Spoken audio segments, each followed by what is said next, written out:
team, I extend my warm welcome and thank you all to be part of today's webinar, a second in our webinar series titled Air Quality and Public Health Challenges, dedicated to address the health impacts from air pollution exposure. Today's webinar, supported by Shakti Sustainable Energy Foundation, is focused on the evidence of health burden from poor air quality in South Asia and the need for action. Air pollution exposure is one of the major risk factors for ill health in South Asia. According to World Health Organization Global Air Pollution Database, many of the top South Asian cities are known hotspots with poorest air quality in the world. The deterioration of air quality in South Asian region is attributed towards many factors, including high population density, use of solid fuels for cooking, agricultural property burning, increase in vehicular density, industrial growth, urbanization, etc. South Asia is among the world's most exposed regions to household air pollution. About 79% of population in Bangladesh, 60% in India, and 52% in Pakistan is estimated to be exposed to pollution from burning of solid fuels, which contributes significantly to poor health in this region. With urbanization and economic growth in South Asian countries, air pollution continues to rise at an alarming rate and it affects economies and people's quality of life. So at TERI, we have conducted several air pollution exposure studies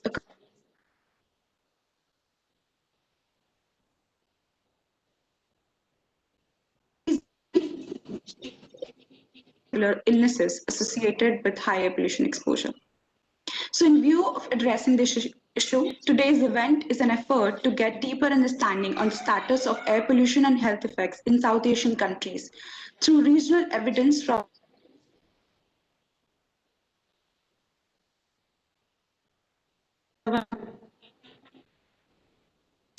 kindly deliver the welcome address for today's session.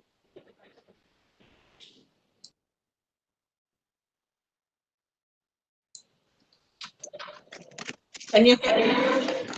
Yes, ma'am, we can hear you. Okay, thank you so much, Mahima. And in fact, Mahima had spoken what I had planned to speak. So she had given you the background why we are conducting this webinar.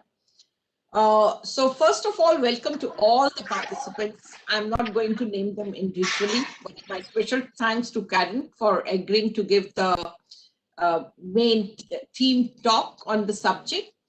The subject is extremely important, and especially today, because we have also seen during the time of pandemic how clean the air was. So therefore, now we are not talking about what happened a century ago. We are talking what was the situation last year. And while there were so many negatives in terms of air, we were much better off. Now, it's also somewhere that we talk of pollution, and there are months that we say that, or we go to cities and say that air wasn't clean. And in a way, I'll just share that what happens, like while we don't have data, even then when people perceive what is the situation in a city like Delhi. I have two nieces and they stay in California. And when there was fire, one of them commented, oh, the air appears to be like what we had in Delhi. So that is the situation in cities like Delhi, that air pollution is really, really taking a toll on each one of us. While there is some data available, I personally feel there is need to collect more scientific data on air pollution and how it is impacting health of each one of us. It is, really speaking, it's causing a slow death for each one of us. We take precautions in terms of eating good food, nutritious food, clean food, but at the end of the day, we breathe air all the time, which is non-clean and which is dirty and which is polluted, and that is impacting us. And therefore, perhaps somewhere it is that each one of us is responsible for causing that air pollution. And each one of us, once we become aware from the scientific data, I suppose that we are also going to take care and we can reverse what is happening today. In a way, the general feeling is that even when you're getting your car petrol filled, And the person will ask you whether you want unleaded or the other one. You think for a minute, is it only my responsibility to clean the air? I'll breathe what others are also polluting.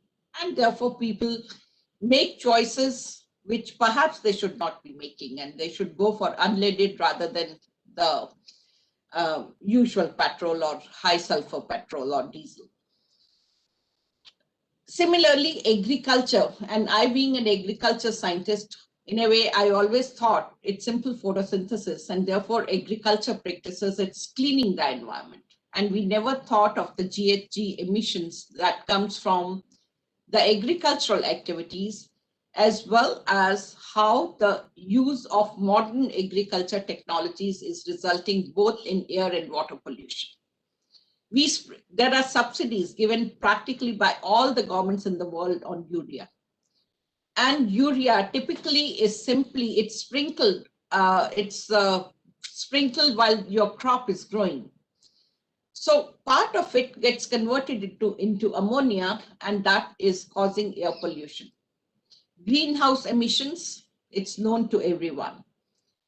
And the worst comes when we are in the agriculture, the treatment, how we treat the agriculture residue. And burning of parali is something which is again known to everyone. So under those circumstances, and of course, we all are in that debate of what should be done with parali, whether farmers should be penalized for it, and farmers will say, you also drive your cars and we don't question, and then the overall pollution caused by parali burning and all that comes in the news.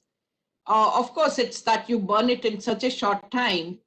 But as an agriculture scientist, I always feel that it is the responsibility of the government to ensure that farmer is not burning parali. We are not penalizing him, but rather we are ensuring that it is the agricultural residues are treated properly.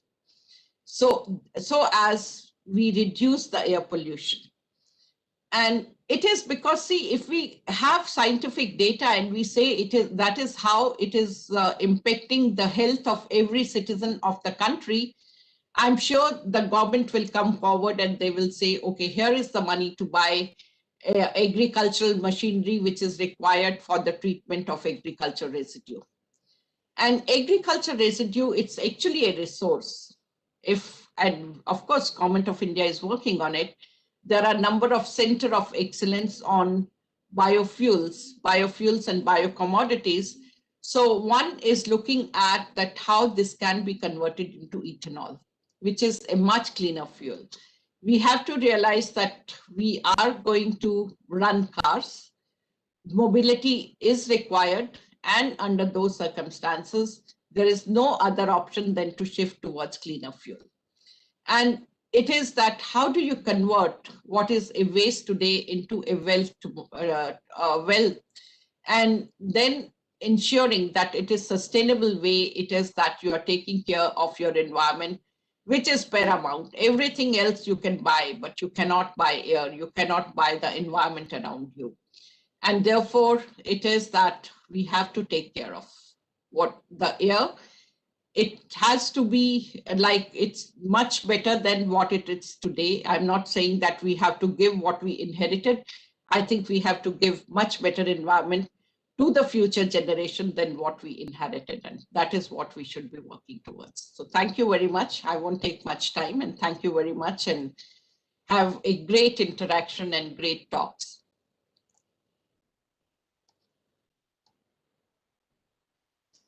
So I don't know whether Dr. Daga could join us. If he hasn't joined. Yeah, I have joined, but unfortunately my video is not starting. Anyhow, I can speak without video for a while. Perfect. I hope you all can hear me. Yeah. Yeah. So welcome, Dr. Daga, and may I request you to take the proceedings? Yeah. I think at the outset, let me thank the organizers and TERI and Dr. Meena Sehgal for giving me this opportunity to speak in this webinar, where I find some very interesting talks are lined up today. And it is also very, very heartening to know that we started with a positive note from you that the air quality is not so bad. I hope it remains like that. But really, in this pandemic year, we were a little bit helped by the pandemic. The vehicular traffic was out, and a lot of those things helped us in keeping good air in Delhi, at least. I think it happened world over. But now coming to the day's proceedings, it is very, very critical, this awareness about pollution affecting everyone's life. And it is very pertinent to note that this awareness in last couple of years is has really been a hallmark in terms of medical fraternity, where lot many medical practitioners, doctors all across have now started really thinking about air pollution and health impact, and much more so in last 2 years. What I also want to lay emphasis on is that there has always been this dichotomy between administrators, politicians, and researchers that we do not have enough data from India. But I don't agree to that concept, because at the moment, we do find that there are a lot of data available, although those are in some silos that way. And we find it very interesting that if you calculate the health risk, then you find that there is no denial to the fact that air pollution is overtaking many chronic diseases in terms of morbidity and mortality.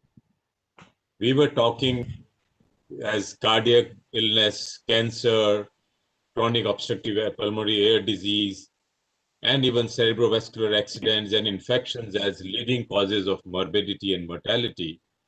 But air pollution now finds list amongst these top 5 causes. And if we do not take real good measures, we also know the effect of climate changes we have had, and the recent tragedy we had in the glaciers at Himalayan glaciers in Uttarakhand is a living example of what is in store for all of us. So it is very, very important that we really start working on war footing to make it, our daily routine, that how do we contribute to a clean air. And of course, government and agencies have to do that, but we as citizens also have to work hard on that. And so the neglected part is still the indoor air pollution, which we think that there is nothing. We put air purifiers in our house, and that is what we have seen in the last 3 to 5 years. There have been huge purchase of air purifiers by people who can afford it. But is that really the solution? That's the bottom line. So thank you very much, Dr. Sehgal and the team, for letting me put my thoughts, and I'll request Dr. Anand Krishnan, if he is there, to co-chair with me to say a few words, and then we can start with our presentations. Is that all right? Thank you, Dr. Daga. I think before I say anything, I think I would request Karen to give her introductory remarks on the keynote address. Yeah. Sorry, I missed out on that. Yeah. No problem. Yeah, thank you. Sure. Happy to do that. I have. So, can you hear me? Unfortunately, I don't have any other detail except saying that you are a lead environmental specialist at the World Bank to introduce you. Okay, sure. So I hope that's sufficient, and you may please go ahead. Yeah, that's fine. Excuse me. Thank you for that. I'm trying to see if it's possible to share, but I'm not able to do that. But let me just start. I just wanted to thank, TERI and Shakti Foundation for organizing this event and asking me to speak today. I'm very honored to be able to help with a few of today. And I decided to break down remarks this morning just into 3 main points about what it will take to act on the challenge in India. First, we need to break silos, and I already heard say that it can't be tackled within traditional academic, professional, and sector boundaries. Second, we need to set up the collective effort to collect, purposely generate, and improve data quality. We have the proper diagnostic place to solve the problem in the smartest and the most targeted way. And third, we need to actively learn how to use the data in a multitude of ways and bring that into our daily lives as professionals and even into people's personal lives. So to start off on breaking the silos, which really is the subject of this webinar because it's bringing together air quality and public health.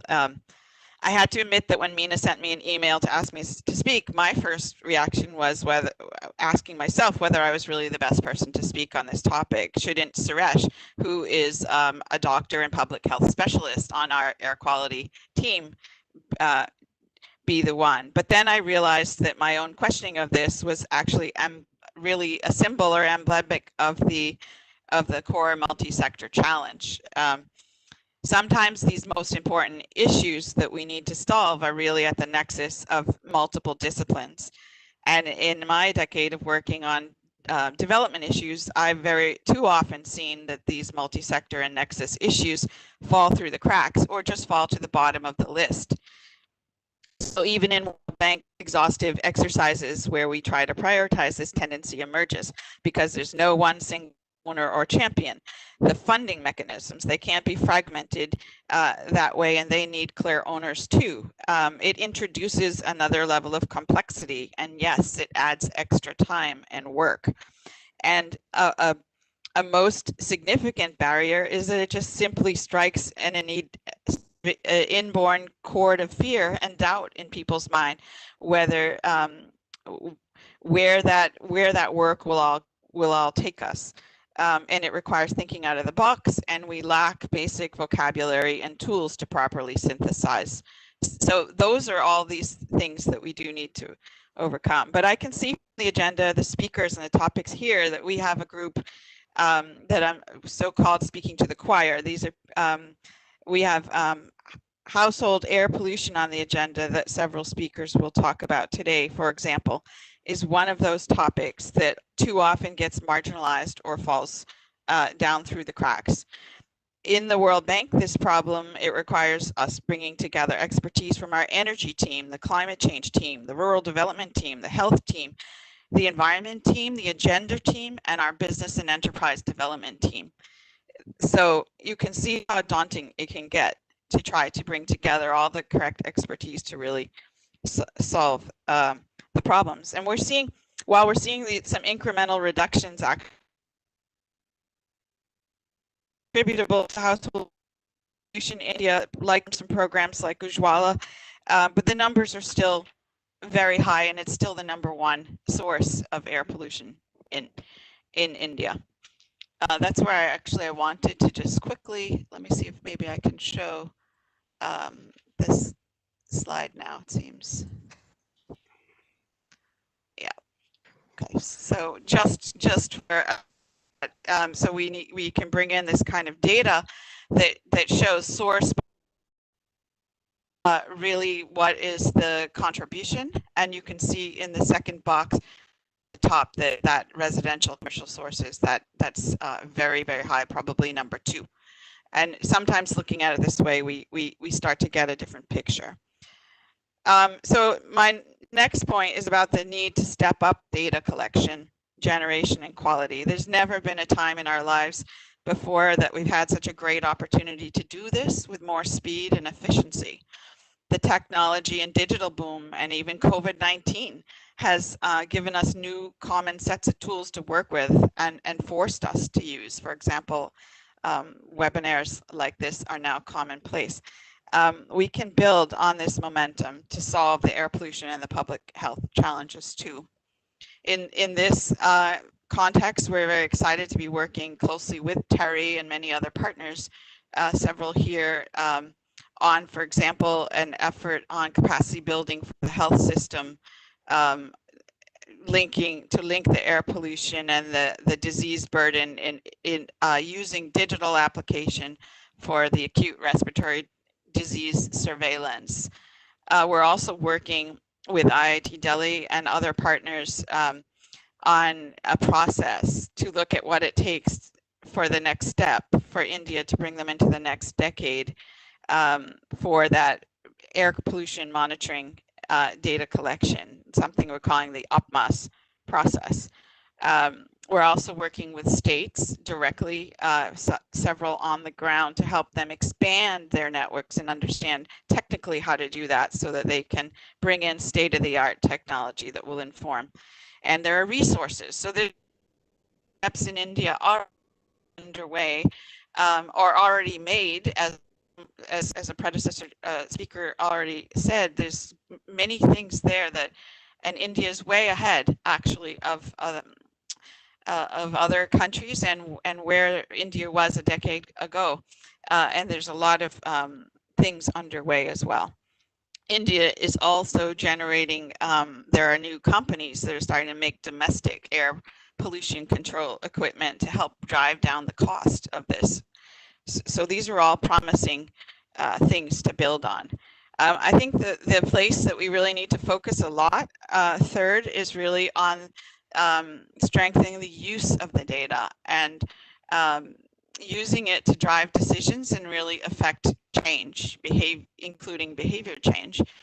There's many ways, bringing this India air health data directly into the air quality modeling, which is used then to show the direct linkages between the sources and the disease, so that cause and effect.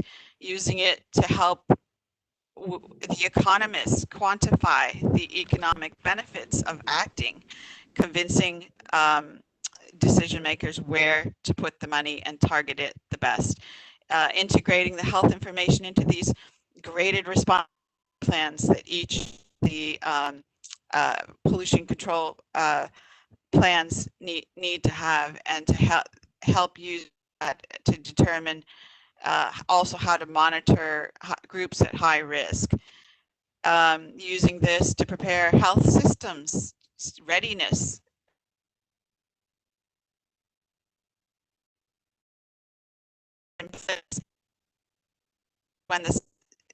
When you already can predict spikes and patterns of disease attributable to. So, I think goal of the medical community in really educating and empowering patients who are just people. It's the whole population, so they can make good choices, day-to-day choices to manage health risks. So I just wanted to give like a very quick glance at these data uses. We can visualize, for example, this is population density. I wanted to just show some of these patterns. You can see it's mostly dense in the Indo-Gangetic Plain of India. Then we take a look, we can see actually the incidence of poverty across India, and in the right-hand smaller map, this is actually the incidence of air pollution PM 2.5. So we have through visualization, we can just see that all the problems are overlapping in the same spaces in terms of the hotspots. This is also another map that was generated from some of the public health data and analysis looking at the deaths attributable to PM 2.5. We see the exact same trend of the overlap with the air pollution. Further collection of data and information is only going to help us increase our confidence in the use of this and the targeting. And finally, I just want to show you a couple of again, this is something the health community may not look at as much, but the health data is critical to come into, as I mentioned, the atmospheric modeling, and this is a model that actually India is working on the ground to integrate across some of the states, where you can then prioritize what should be the actions. This is the diagnostic tool the air quality practitioners that can also speak to the decision makers who are thinking about the money. Where do we put our money first to solve the problem with the biggest impact? And what do we use for that? We use inputs that are coming directly from the public health field that are looking at the economic costs and looking at this attribution of death that you can really break down in a very granular way. So just again, with that overview on the three big things, needing to break the silos, needing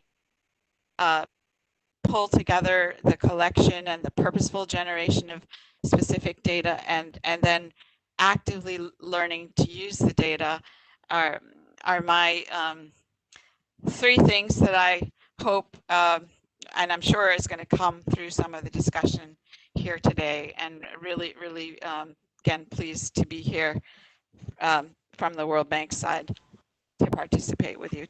Thanks. Thank you, Karen, for that wonderful keynote address and addressing key issues.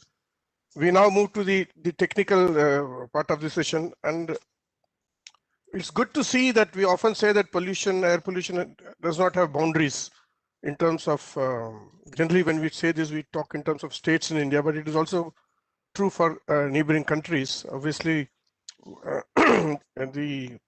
what happens in Punjab and Haryana may also affect Nepal, and similarly something happening in other part of India could affect other countries around. So it's good to see having participants outside India from Bangladesh and Nepal in this meeting. We all know that everybody accepts that air pollution is a problem in India. I don't think we really need to make a case for that. So the question asked is, why do we need these kind of presentations? Why do we need to do further research on this kind of thing? Obviously, they are needed for advocacy, but again, we know that burden and impact assessment is important, not only for advocacy, but also to evaluate interventions over a period of time. But more importantly, I think we often think of air pollution as a monolith, as a single entity, whereas in fact it is not really so. Air pollution could be very different in different parts of the country, with requiring different kinds of solutions. Their sources could be different, the pollutants could be different, and therefore their health effects could be very different from. We have largely been focusing on the pulmonary of air pollution, largely focused on PM 2.5 and respiratory, but definitely air pollution is a far more bigger threat, and our ability to be able to measure the health impact in its real diverse consequences would be critical in terms of evaluating and assessing the burden due to this thing. So I'm happy to see that in today's seminar, we're having a lot of other, including on anemia and on inflammation, which is obviously has serious implications for cardiovascular diseases and neurological diseases. So I think we need to make air pollution discussions more nuanced and not just sort of a single point of entity which focus on respiratory diseases. So I'm glad to see that TERI has taken the initiative on this. And I'm happy to, because we are already running behind schedule, I'm happy to invite the speaker, Dr. Sagnik De, who is an associate professor at Center for Atmospheric Sciences, Indian Institute of Technology, Delhi, to make his presentations on air pollution and anemia. Dr. Sagnik De. Yeah, thank you, Dr. Krishnan. Good morning and good evening to all of you. May I get the sharing privilege?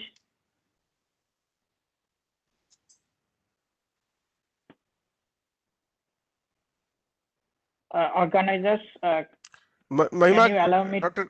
De is not able to share his slide. Can you? Sir, I'm just working on it. Give me a second. And can you do the same for all the future presenters so that it saves time? Sure, sir. Yeah.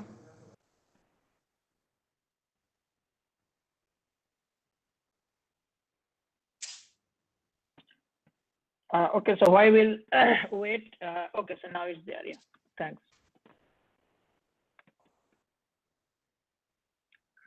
Okay, so can you all see my screen?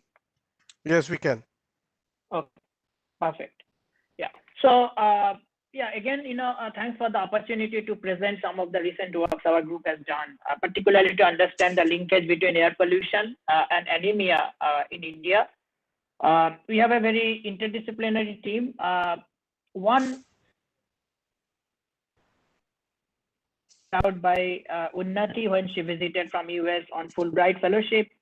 The other part is now being carried out by one of my PhD student, Ekta, who is probably attending this. And then we have Shantu, who is a leading biostatistician, Shaurangshu, who has worked to develop the exposure database, Jamie, epidemiologist, and we have Dr. Onura, who is a medical physician. So the motivation behind this work is to understand the linkage between the two biggest health risk factors in India. The biggest, of course, is the malnutrition as per the global burden of disease, which is followed by air pollution. And as mentioned in the Sustainable Development Goals of the United Nations, anemia is one of the key indicators for malnutrition. And unfortunately, India has one of the highest anemia prevalence in the world. So if you look at this map, which is the National Family Health Survey data set, 63% of children under 5 in India and 53% of women of reproductive age, which is 15 to 49 years, they are anemic. And in terms of the number, 33% of the global anemia burden actually is from India. So it's a very large number. And in fact, to reduce this large anemia burden, there are several missions. For example, WHO has a global nutrition target to reduce anemia prevalence by half in the next 5 years. And then also India has its own ambitious anemia mukt or anemia free Bharat mission, where the target is to reduce anemia prevalence to 35% by 2022. At the same time, as Karim mentioned also, India has very high ambient PM2.5 exposure. And here I want to mention that we are mostly focusing on the ambient, not the household. So we wanted to understand, and again, when you look into the literature, what we find is that, first of all, in terms of anemia, obviously, there are 3 categories which is captured by the National Family Health Survey. The mild anemia, when the hemoglobin level is typically 10 to 11 gram per DL, then moderate 7 to 10, and severe anemia is when the hemoglobin concentration is less than 7 gram per DL.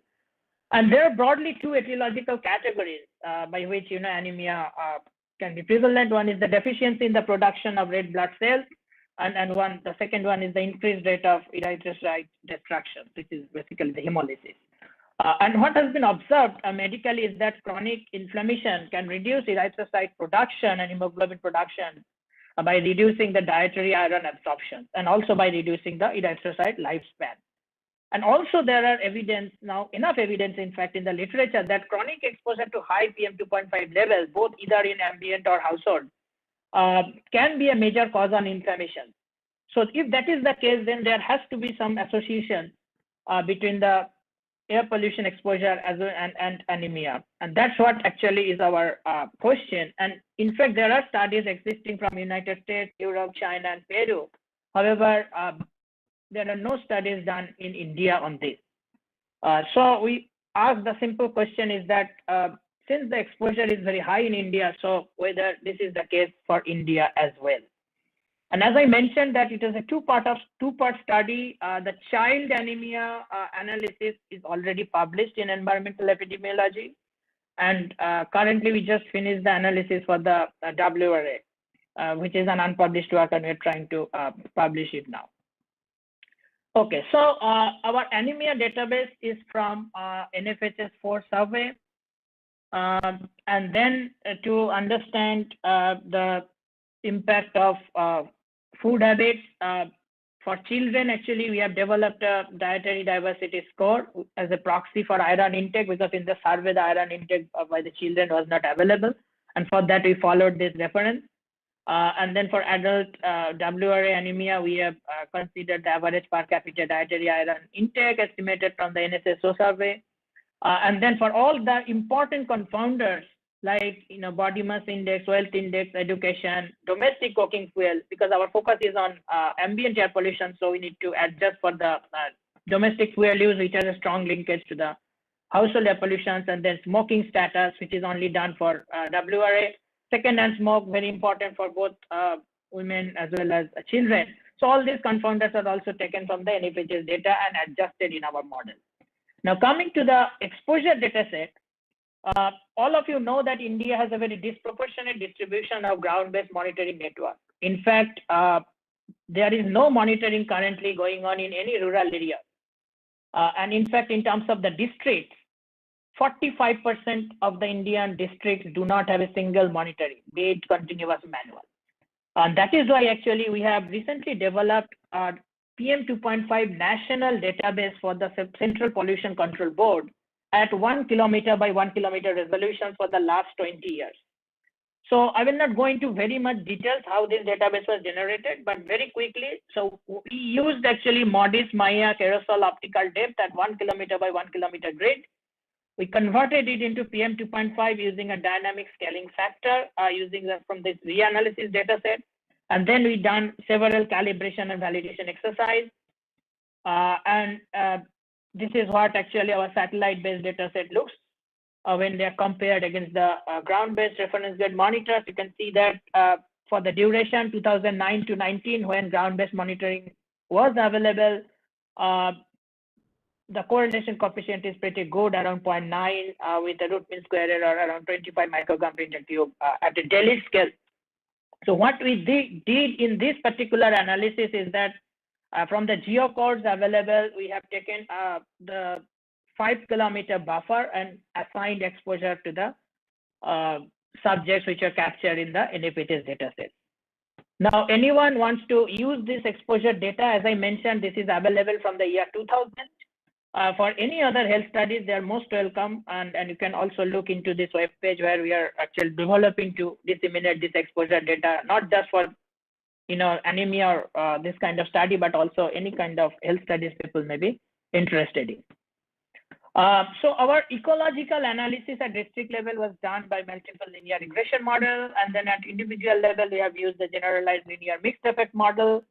I just want to show you, in the interest of time, the summary of the key results.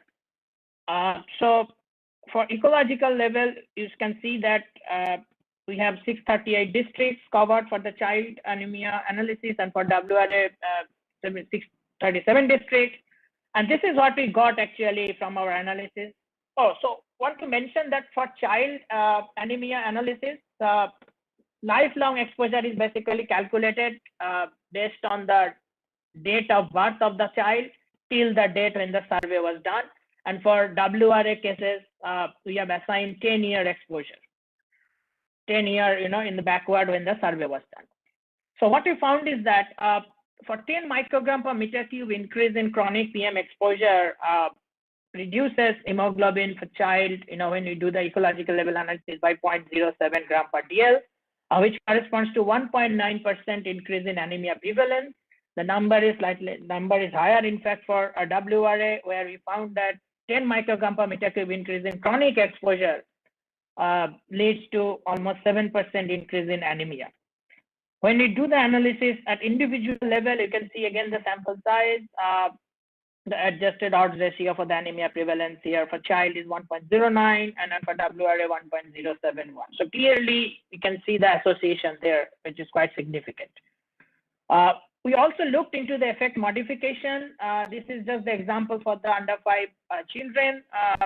So without going into too much details about the numbers, if I just summarize, what we observe for children is that there is no effect modification by sex, diet diversity score, or resident type, or second-hand smoke. However, we found effect modification for children anemia by wealth index and maternal anemia, and as well as BMI.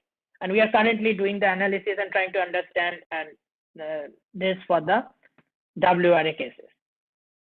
So obvious question, is that when there is an association, what could be the biological mechanism of plausibility? So our medical colleagues have formed their hypothesis to explain this result. So the hypothesis is something like this, that higher exposure to ambient PM 2.5 level leads to inflammations, and that actually may lead to anemia of inflammations via elevated levels of C-reactive protein. And what they are suggesting is that by immune activation, inflammation may lead to changes in iron trafficking in the body through the secretion of cytokine. And this, in turn, stimulates the liver to produce hepcidin, which then binds to the cellular transmembrane iron exporter and eventually inhibits both dietary iron absorption as well as recycling of the iron. And as a result, one can say that there is less iron available for hemoglobin formation, and also the inflammatory cytokine may also suppress the erythropoiesis. So this may lead to development of the anemia. However, we believe that this is just an hypothesis, and this needs to be tested with detailed cohort studies in future. What we also did is that we wanted to see and basically move beyond PM2.5 mass. I think Dr. Anand made this point, and some others also. Like, we always talk about air pollution and then take PM2.5 as an exposure metric. But in India, there are multiple sources and the composition drastically varies. So currently, there is very, very little evidence about how composition impacts health outcomes.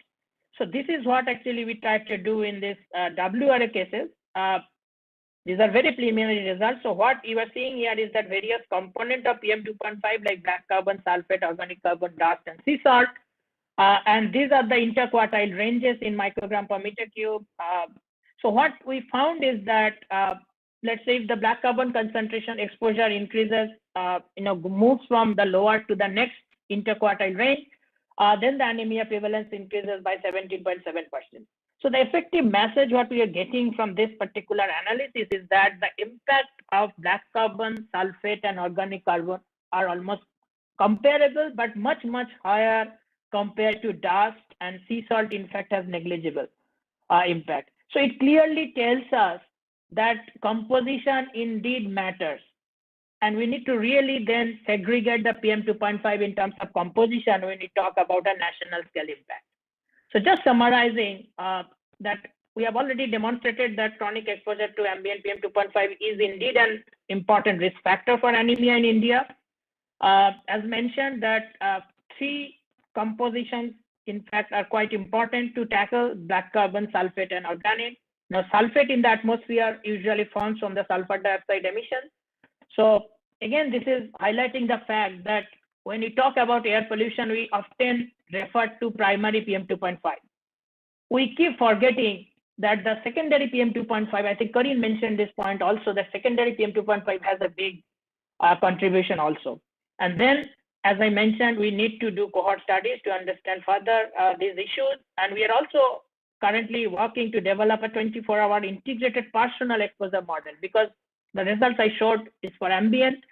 Obviously, the person is also exposed to the household air pollution level. So we need to really understand that what is the 24-hour exposure, and that's analysis what we are currently doing.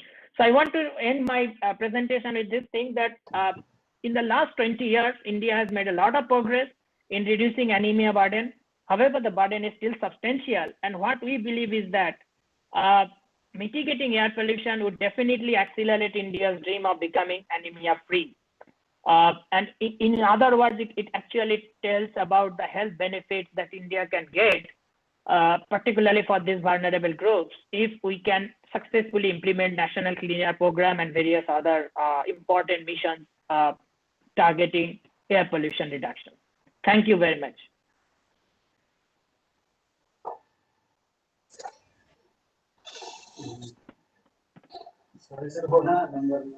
Thank you, Dr. Sagnik. I'm requesting Dr. Daga to take over moderating this session and introduce the next speaker. Yeah. I think, are we having 10 questions right now, or what is the take? Do we have some questions or comments on this talk, or one can write on chat and answer the given? Dr. Meena? Yeah, we can take the questions later, sir, at the end, because we are already running short on time. So. Okay. Right. Yeah. So it was a very interesting talk on inflammation and anemia, and let's now talk about the second topic, which Dr. Meena is going to talk about, is the clinic visits and air pollution impact. So Dr. Meena, I think she doesn't need any introduction. She is working in the field for more than 20 years now, 20 years or so. and I had the great pleasure to interact with her. So, Meena, it's all yours now. Thank you. So I believe my screen is visible. Yeah. Of course, it's visible. Thank you. So like Dr. Daga has introduced the topic, we got our support for this project through the Department of Science and Technology, DST, under their National Mission on Strategic Knowledge for Climate Change. And the topic of interest was, do respiratory clinic visits get affected by the air pollution concentrations? We examined data from Delhi to understand this association and quantify the relationship. So I won't go much into detail about the concentrations. Delhi does face a lot of poor air quality days. In the month of November, the air quality deteriorates to close to 700 and above, whereas there are months such as September where air quality is much better. So several of us who are part of the webinar today explored the relationships. Beyond TERI, there was Dr. Anand Krishnan from AIIMS, Dr. Jugal Kishore from Safdarjung Hospital, Dr. Sujit Ghosh from North Carolina State University, Dr. Abhishek Saha from Stat Consulta, who were part of this effort. We got data from multiple sources. One was Department of Health and Family Welfare of the Government of India for Delhi, then IMD, Delhi Pollution Control Committee, and Central Pollution Control Board. I would skip a few slides in interest of time, and the objectives of our study, like I said, was to study the association between air pollutants and clinic visits to understand what the trends between the two were. So we used data from different sources, but this was our time series data from year 2016 to 2019. We had concentrations for every day. So we had daily air quality parameters or 24-hour average concentrations for PM 2.5, NOx, ozone. Some of the meteorological parameters were also there with us, daily relative humidity and temperature. From the health clinics, we got data for 85 Mohalla clinics, and these clinics are free in and they're located in residential neighborhoods across Delhi. The data that we got from them was daily count of respiratory illnesses at the clinics between August 2016 to December 2018. So we had everyday data from these clinics. The maps here map is for Delhi, and the triangles are for the different air quality monitors which we used to provide us data. The little circles are the Mohalla clinics. Most of the Mohalla clinics were within 5 kilometers of the air quality monitors. The different health outcomes that we used in the data to quantify as respiratory illnesses were labeled by the medical practitioner at the clinics, and the symptoms which got counted as respiratory illnesses were bronchitis, acute nasopharyngitis, upper respiratory infections, asthma, bronchitis, cough, COPD, etc. These are the summary statistics. The clinic visits here had an average of 620 in a day. So there were footfalls of 620 or close to that in a single day between all the 85 Mohalla clinics. The temperature had an average of,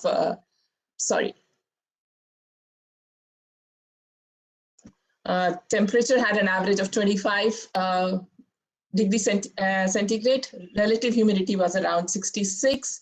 PM10 was close to 192 micrograms per meter cube. PM2.5 concentrations had an average of 95, and NOx had an average of 40, ozone 29. If we looked at the box plot for different years, the data showed whether it was illnesses or PM2.5 or any other meteorological or pollutant variable, the mean and the median for different years was similar. So this is the box plot for 2016 for illnesses, 2017, and 2018. Like you can see, the mean and the medians were very close. So basically, the data was trends were similar for different years. Here we are showing just the correlation between different pollutants and between the pollutants and the pollutant and illness. So PM 2.5 had the highest correlation, around 40%, with respiratory illnesses. This is raw correlations, linear Pearson correlation. This we examined for each year, and the relationship was similar for each of the years. It was around 40%. Beyond the correlations, we looked at GAM models, generalized additive models. We used our software to examine them.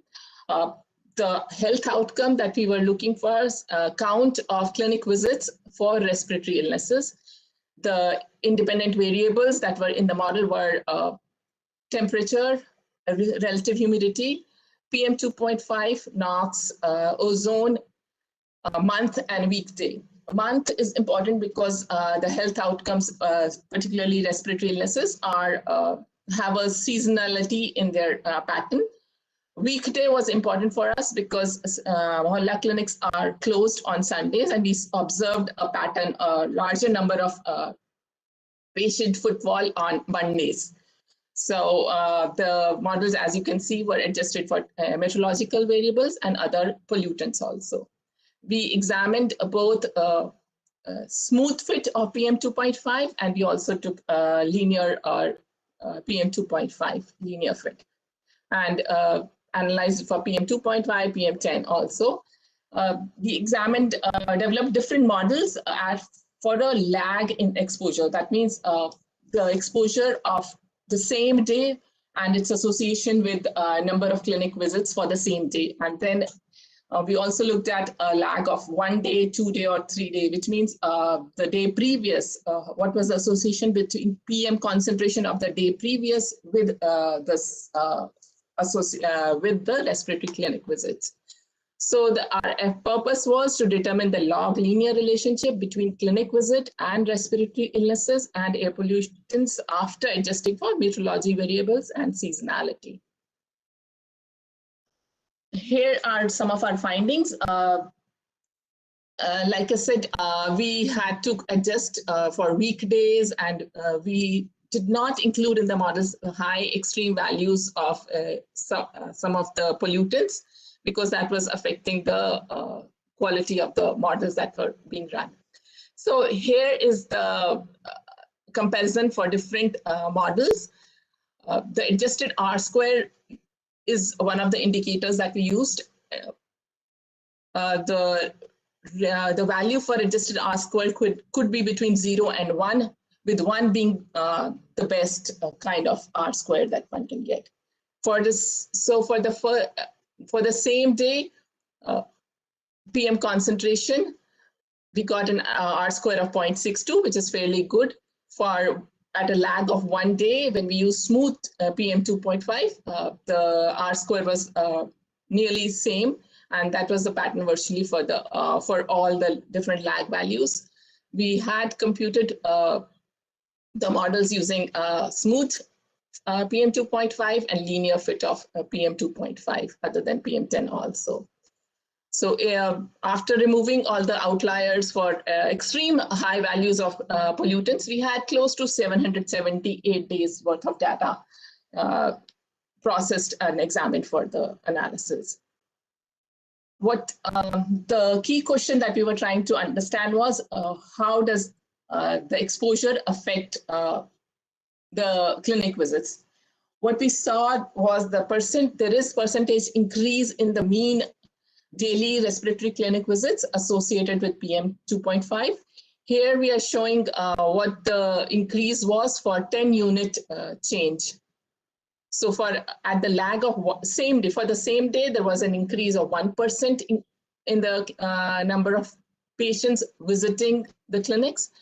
For lag 1 or 2 or 3 of days, virtually it was the same.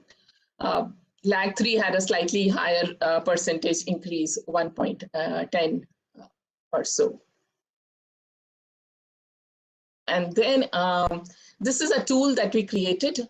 Here, this is available on TERI website. It's free access, and a researcher can examine the relationship for themselves using our data.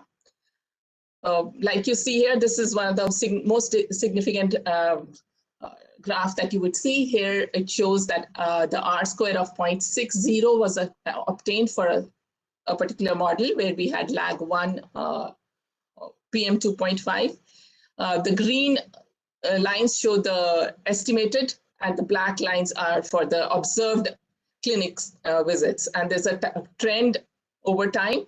The data is from 2016, if you would remember, to December 2018.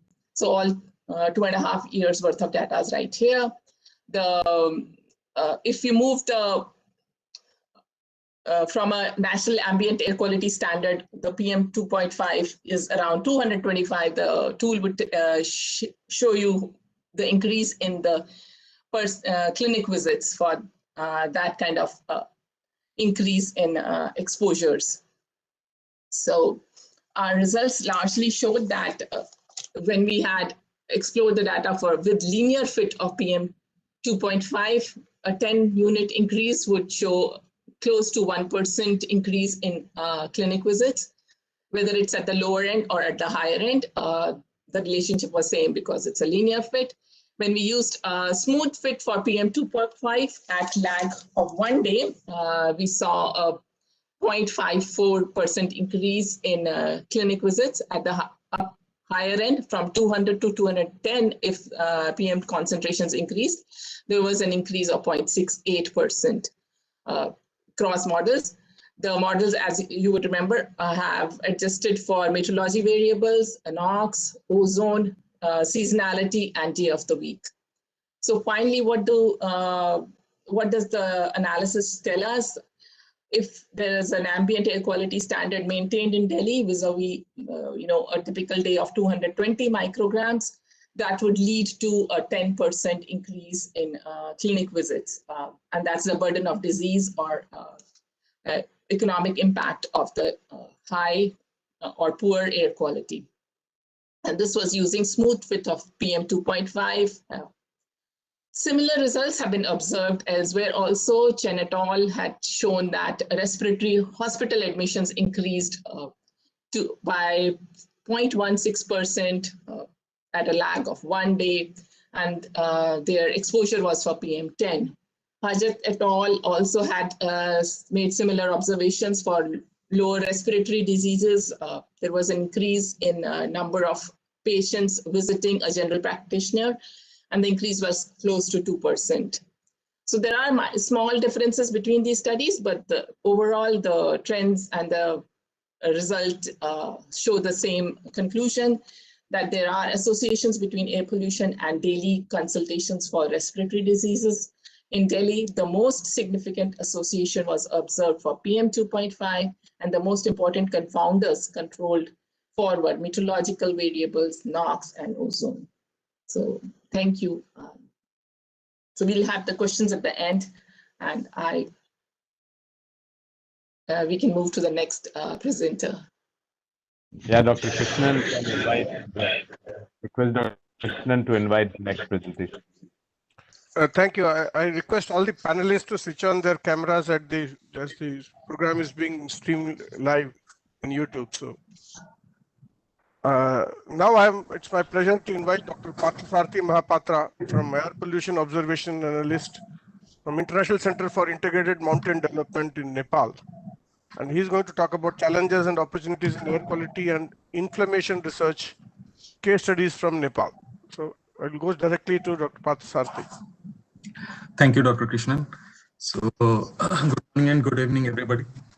So I'll be talking about the challenges and opportunities in air quality and inflammation research, and maybe a few case studies from Nepal. So as my prior speakers have already talked about the importance of inflammation, why we need to study inflammation. So with that context, we started doing some experiments in Nepal. So basically what we did was this is just a rough sketch to understand why inflammation studies are important. So there are different sources of pollution. So it interacts with sometimes skin, sometimes different membranes in our body. And then it creates some inflammations, which can be determined by presence of some cytokines. Then it activates macrophages, some enzymes are secreted, and then diseases happen. So this is just an overall rough sketch why inflammatory studies are also important. So in this aspect, the biggest challenge that happens is with respect to the sample collection strategies for all these kinds of studies.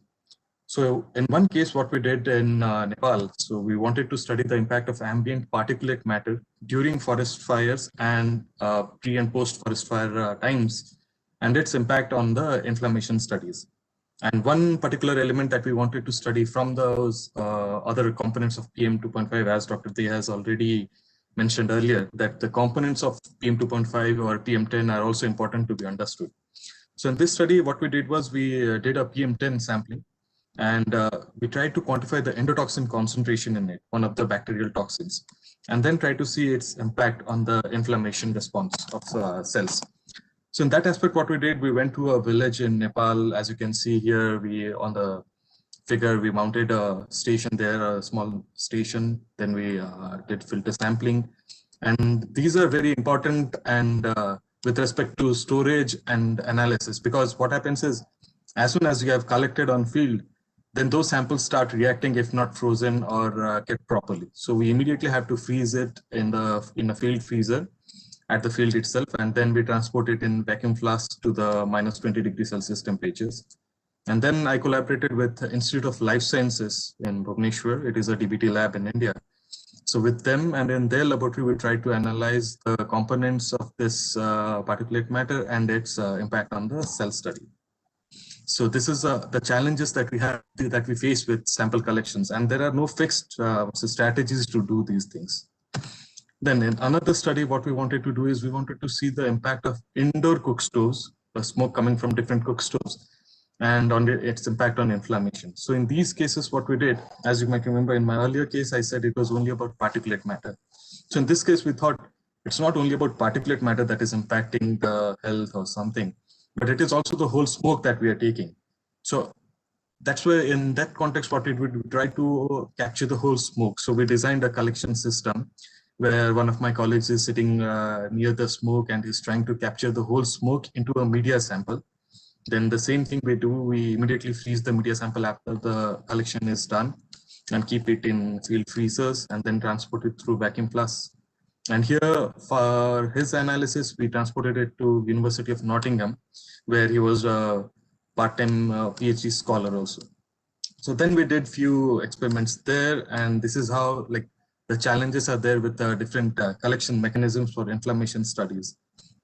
Now coming down to the few results that we observed from the ambient air sampling. These are the samplings how we did in villages, and we also have ambient monitoring stations in those locations. So in one of the cases, as you can see here, when during a forest fire event, the NF-kappa activity is an activity that we use to measure the quantity of inflammations in the cells. So that's why what we did, if you can see in the first graph, the concentration of PM 2.5 has gone somewhere around maybe 180, 185, whereas the NF-kappa activity, inflammation response has come down.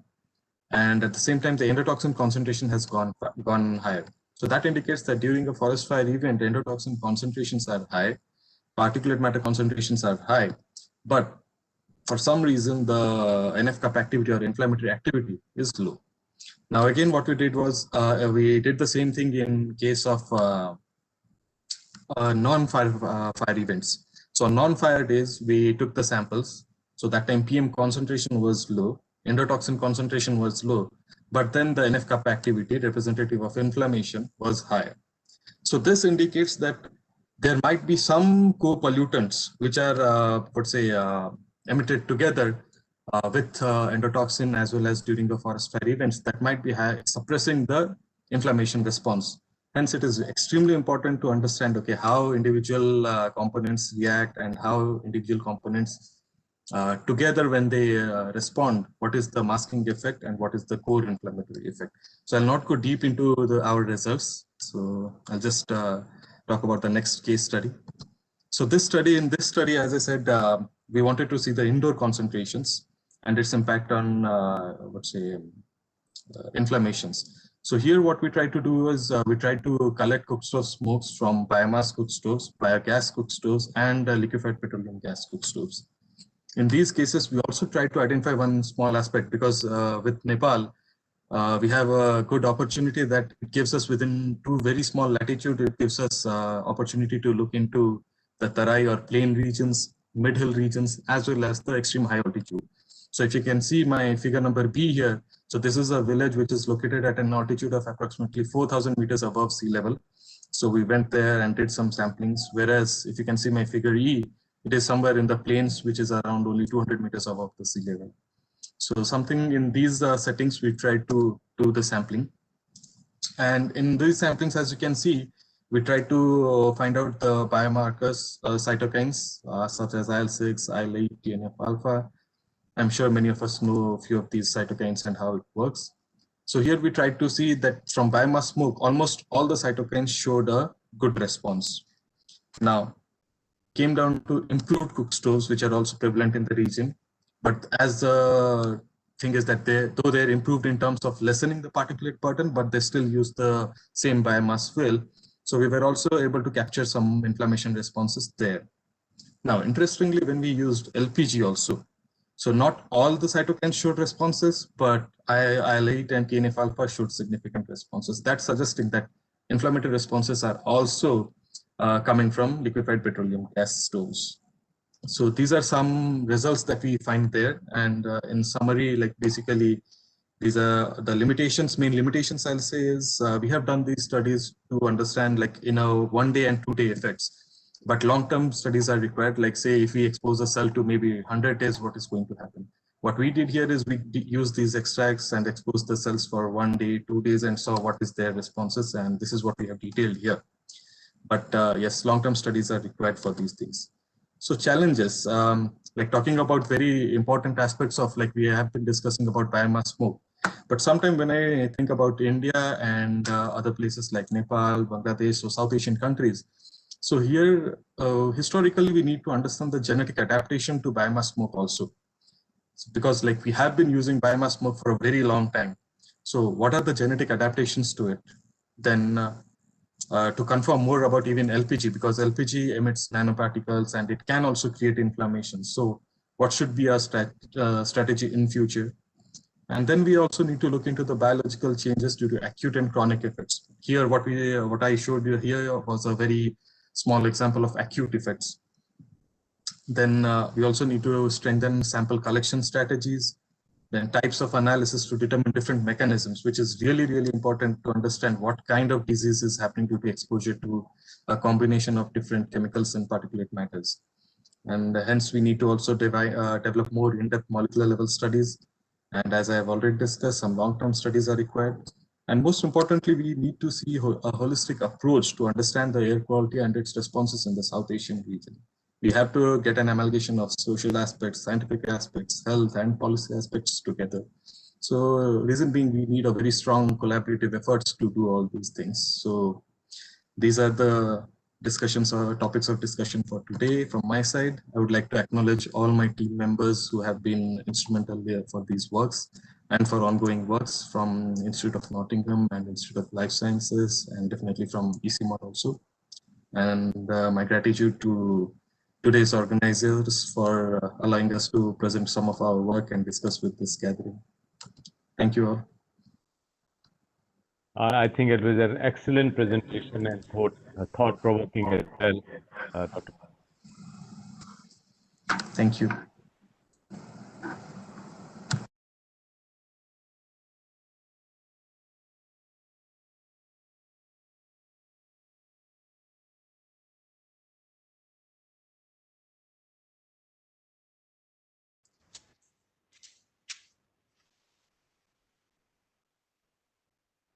I think Dr. Daga, we cannot hear Dr. Daga.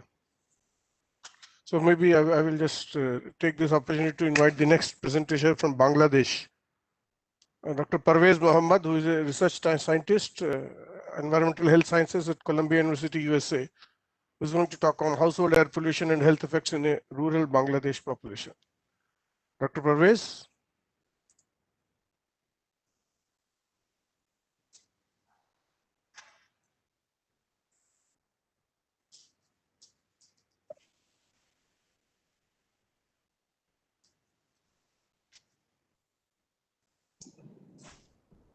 So kindly unmute yourself. Dr. Parvez, you have to unmute yourself.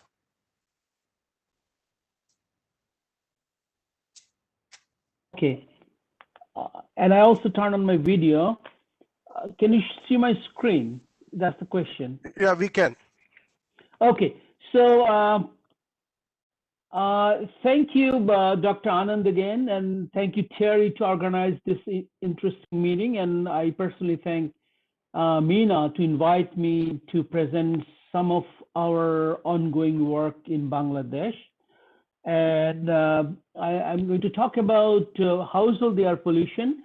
And as many of you know, it's no surprise that smoke from cooking stove is the main source of household air pollution in Bangladesh. And my slide shows some of the biomass fuel that are being used in Bangladesh. You can see on the left panel is the dried cow dung, and then straws and woods and huts, so forth and so on. And collectively, as you know, these are called biomass. And unlike other countries, these are the main sources of biomass fuel in Bangladesh. Coal is not used in Bangladesh as a cooking fuel, and this is probably the main source, and I'd say 70 to 80% source of air pollution. Although people call it household air pollution, but I do not call it household air pollution. I'll just show you why I don't agree it's the household air pollution in next 1 or 2 slides. So this is a typical kitchen in Bangladesh, and you can see that in rural Bangladesh, actually, the 3-stone stove being used to cook food with those fuels. And people do cook inside the kitchen, outside the kitchen. And as you can see here, that someone is cooking outside. It's a winter day, and clearly there's a smoke out there. So the problem here is cooking outside is good for the individual who is cooking. She is diluting the exposure and reducing the exposure herself, but she's exposing the other households and the neighborhood to increase the exposure to smoke. And if you have cooked inside the kitchen, and she'd expose herself with a lot of exposure, PM 2.5. So it's a double-edged sword, basically. I mean, either way you harm yourself or you harm your neighbors.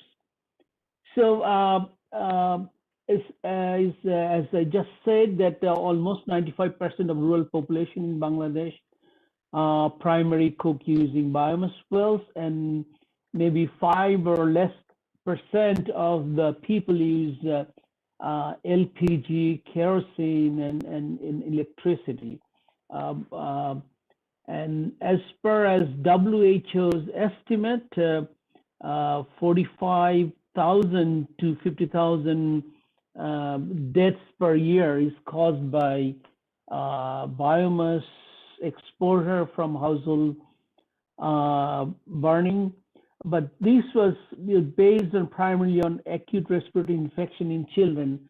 But now more and more people are trying to realize that it's also affect other chronic illnesses, for example, cardiovascular disease, respiratory disease, and cancer.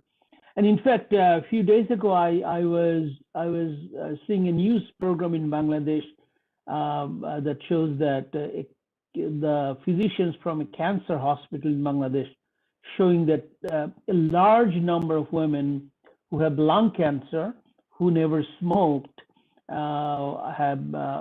was probably related to exposure to this cooking. So in nutshell, it's the biomass cooking linked to over 3% of disease burden in Bangladesh. So a few years ago, we conducted a study to understand the magnitude of the problem and PM level. So we use this very old-fashioned BGI air collection monitor and personal monitor, and collected samples for 8 hours, and we also collected some questionnaire data, urine samples, blood samples, and conducted some spirometry, that is lung function test. So these are 2 filters.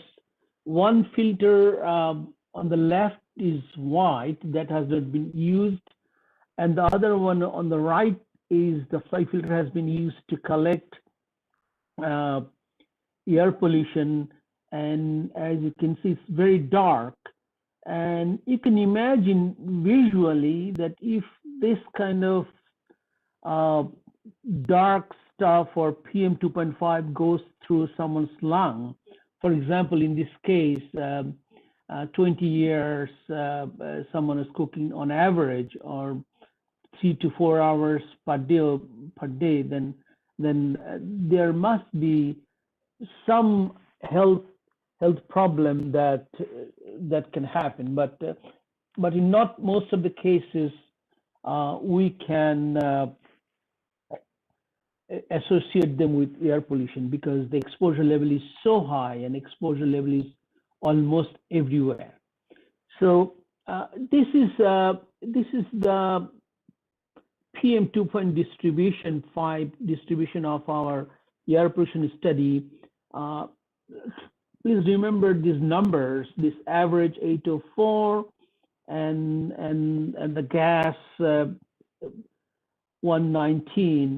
This is the concentration of PM 2.5 of our study participants, those who has been using either gas, and the average is 804, and the highest concentration will find over 7,000.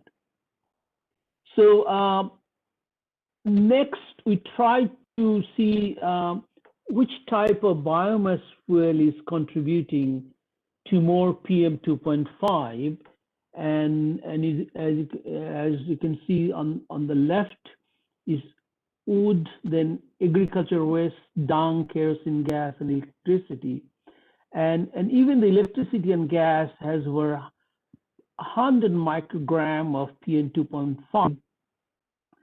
Although we thought and we read about that dung is the dirtiest, but it didn't seem to be in this case. This is probably that people are not using dung that much, or they're using dung with other biomass, or perhaps sometimes they use gas or kerosene or electricity. But these are the primary source of fuel that they use. So now coming to respiratory episodes or health outcomes. Well, of course, I mean, there are other respiratory health outcomes are important, but respiratory outcomes are probably the first health outcome as you can expect, because you inhale your air pollution, you go through lungs. So we asked our study participant that did you have any respiratory episode, for example, infection, cough, and then difficult breathing, and those sort of events within the past 1 year, at least once in a month, for which you had to visit a doctor. And we found that individuals, those who were exposed to high level of PM 2.5, in this case over 1600, as opposed to 600, has a significant number of those episodes. So now moving on to somewhat more objective measure of lung outcomes, we conducted lung function tests. And probably I don't need to introduce what is FEV1 because there are physicians and people are doing air pollution studies. But this FEV1 is forced expiratory volume in 1 second, basically the amount of air after inhale you exhale in first second, and which is a sign of obstructive pattern for your lung function. And we saw that and a low FEV is obviously not good for your lung. So you can see the people who had low FEV1 had exposed to high level of PM 2.5 as opposed to those who had high FEV1. Now FVC is called force vital capacity, which is basically a representation of the size or volume of your lung. And here you can see that low FVC number was associated with higher concentration of PM 2.5 in this case. Now, moving on to a biomarker, we tested several biomarkers, but for the sake of time, I'm going to show only one. And we measured urinary polycyclic aromatic hydrocarbon, and we found a strong association with PM 2.5. As probably all of you in the audience know, that PAH may cause lung cancer and many other cancer in future. So now I move on to our ongoing study. Here, I mean, we have learned a little bit from our first study that probably it's not a good idea to collect air pollution samples only for 8 hours because that really doesn't represent a good exposure of particulate matters, black carbons, whatever you're exposed to over your lifetime or over the year. So we used a much simpler or smaller version and lightweight air pollution collection, PM sample collection device, micro ppm, and we collected PM 2.5 48 hours from individual study participants. And our goal is to collect the air sample, collect information, health outcome data, for example, lung, cardiovascular disease, respiratory disease, and then number of biomarkers, immune function data, and then provide them with a LPG stove shown in the left panel as a photograph, and then for 1 year period at least, and go back to them and recollect the air pollution data, and repeat the health assessment. So in order to do that, we had to do a lot of groundwork because people at the beginning were not very interested about having a gas stove, but we did individual level meetings. We did meetings at the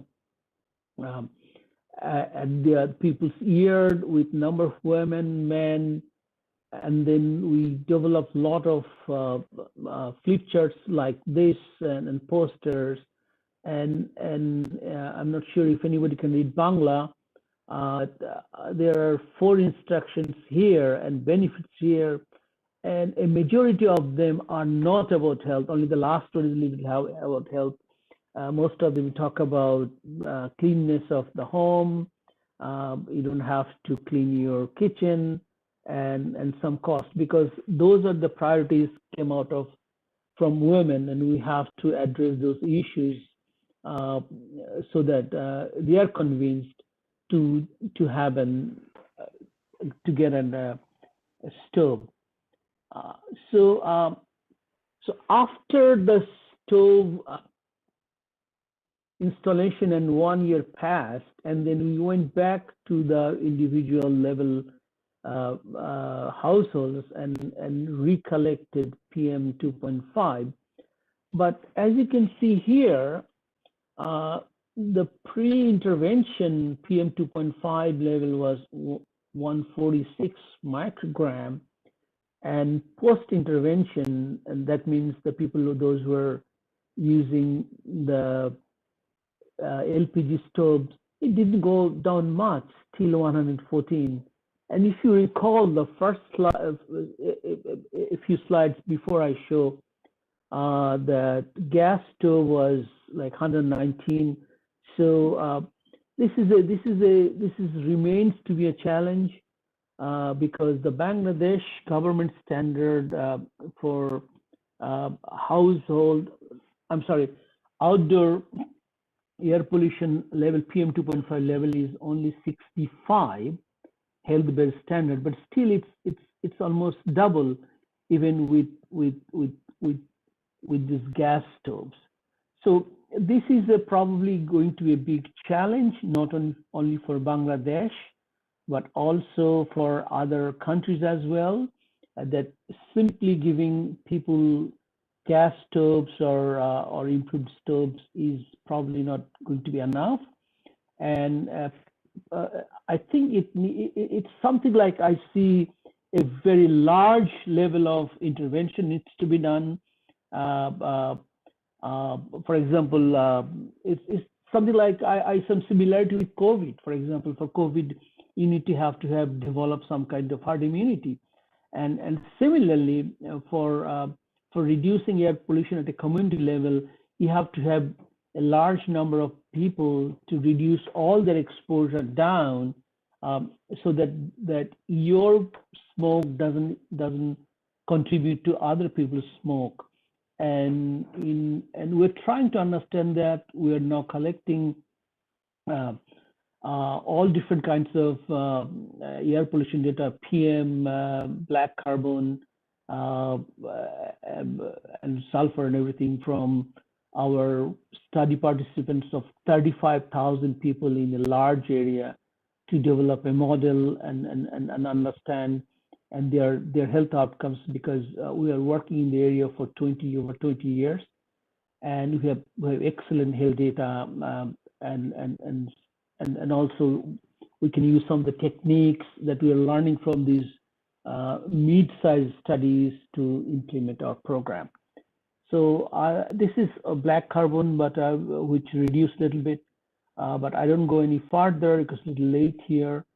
But I'd like to thank and acknowledge people who contributed to this study, and particularly the funding agency, the USNIH and Fogarty Center and CDC. And once again, thank you very much.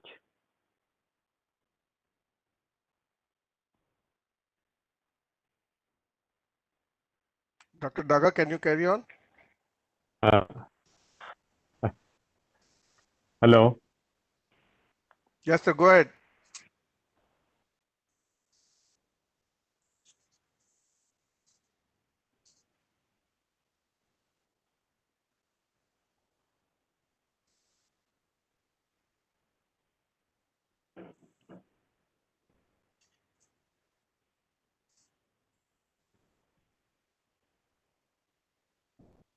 Anyway, I think Dr. Daga seems to be having some problem. Okay, I think in the interest of time, I would invite the next speaker, which is Pallavi Pant. We have heard a lot of actual research happening in this region, which might make us believe that the health research capacity to address air pollution seems to be very good and does not need further strengthening. But I think Pallavi Pant feels that we need to strengthen the health research capacity, and it's not that I don't agree with her. But anyhow, to hear her point of view on how we should build air pollution and health research capacity in South Asia. Pallavi. Thank you, Dr. Krishnan. And I think it's very interesting to be coming at the end of a very wonderful series of talks on a range of health outcomes. So I'll try and make my case as best as I can. Before I go into the content, I just wanted to quickly give an overview about Health Effects Institute to those who may not be familiar. We are an independent nonprofit institute, and we work globally on issues related to air pollution and health, including funding research, conducting trainings, and we have worked in all continents around the world. So whatever I'm going to present today is partly based on our experience over time in terms of trying to expand capacity in across institutions. And we heard already about the need for trying to understand the variety of health outcomes that are really impacted by air pollution. And we saw some work that's been done on short-term health effects, something that Dr. Mahapatra was talking about, as well as more long-term exposures. And as you can see here, there's a whole range of health outcomes, not just respiratory disease, but cardiovascular disease, diabetes, blood pressure, birth outcomes that are related with exposure to air pollution. And increasingly, we are seeing that there is evidence from South Asian countries on many of these health outcomes.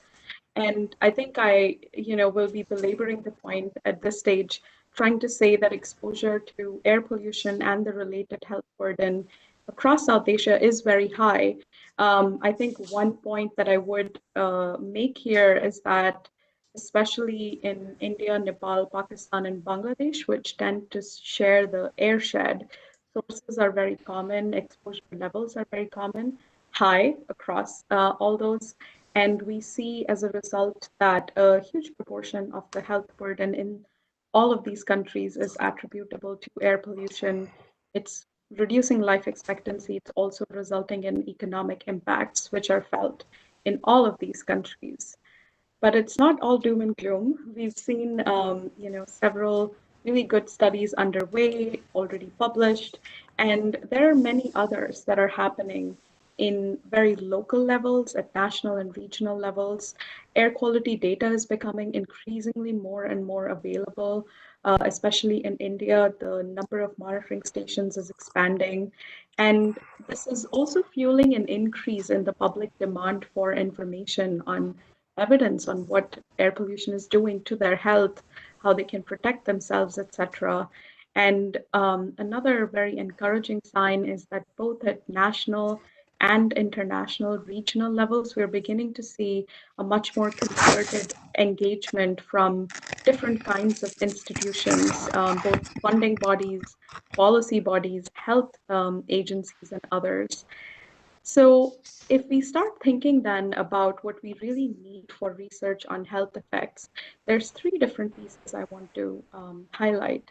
The first one of them is exposure estimates. This is something Sagnik talked about a little bit in his presentation, but we're thinking about things like ground-based air quality monitoring data, PM2.5 concentrations, NO2 concentrations, components of PM.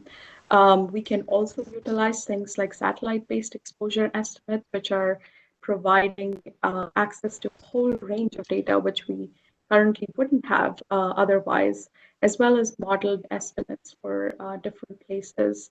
And in this context, the kind of technology we're using, what kind of sensors, what kind of monitors, what kind of data analysis approaches become very, very critical.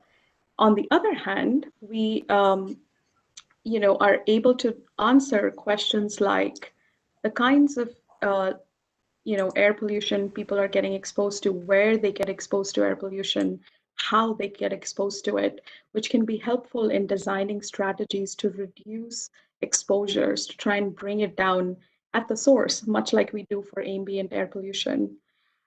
On the other end of the spectrum, we have health information, things like data registries, health records in hospitals and clinics, as well as information on other covariates like diet, smoking.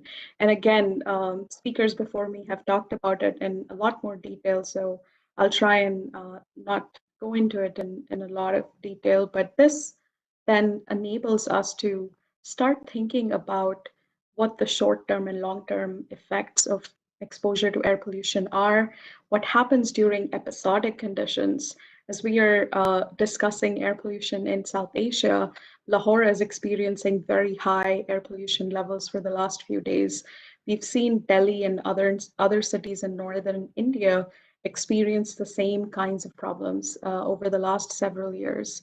And the two key pieces which connect the exposure and health information in many ways are human and institutional resources and technology.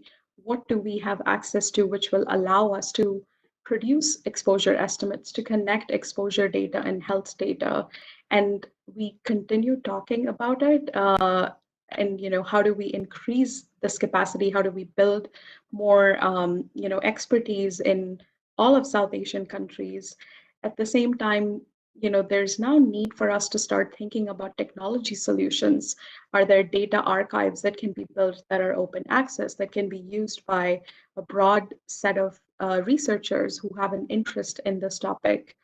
Karen mentioned a little while ago the UPMAS program that World Bank is leading, and there was recently a workshop where there was some discussion about data management and data access and data archiving, which I think is equally important and relevant for health data and health information, especially as in India, we know there are now many programs which are doing surveillance of health outcomes that are trying to gather all kinds of information.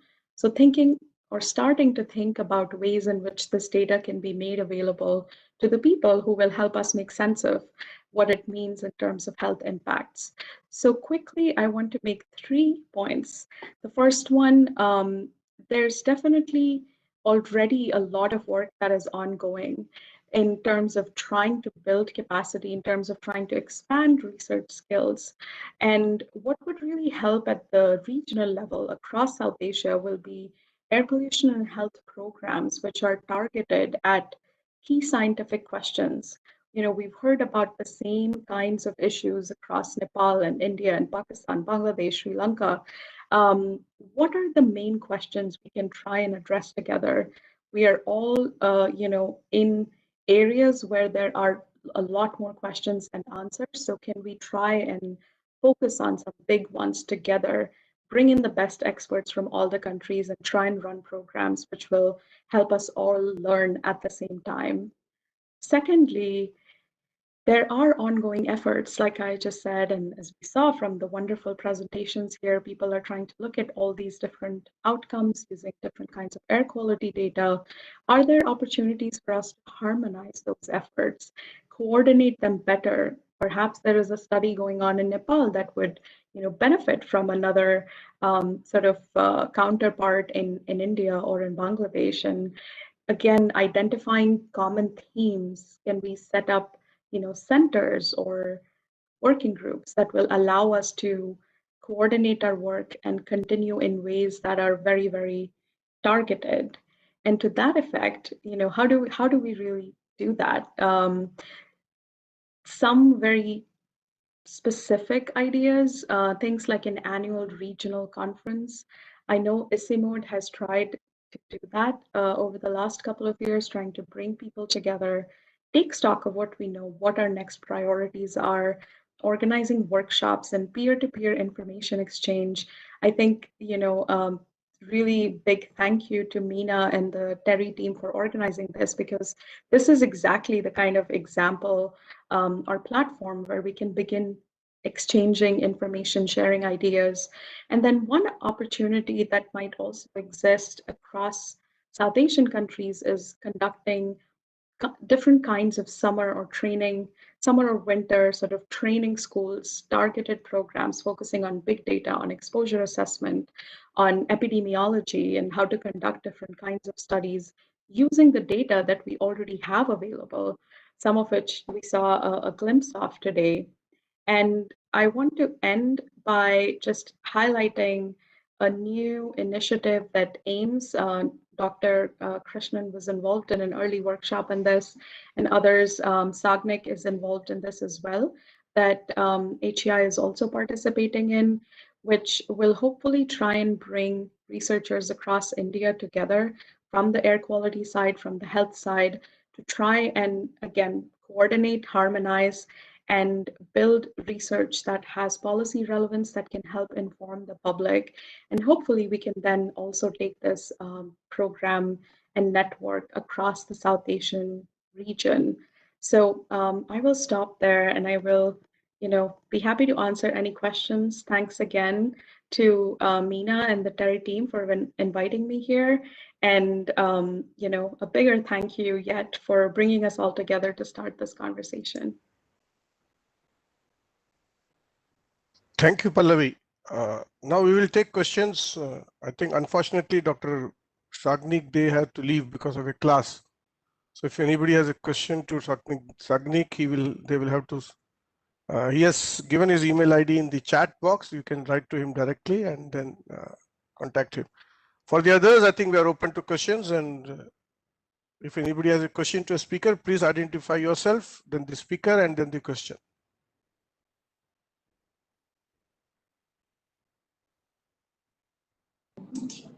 Sir, I've posted 2 questions in the chat box to you, sir. Okay. Let me check. Yeah, I would like to just ask, it's not a question, it's a query to Dr. Sagnik, because he has been working. Yeah, I am Nisha Mandirata from DST. Am I audible? Yeah, madam, but Dr. Sagnik is not here. So your question Okay, to Sagnik, yeah, he just left because of a class. Sure, fine. Okay, so this is a question on the chat box from Amar Manandhar. And I'm not sure who the question to is, but it says, how goes the use of electricity? How does use of electricity contribute to PM 2.5? Is it from the generation of electricity? Maybe somebody can ask this question, answer this question.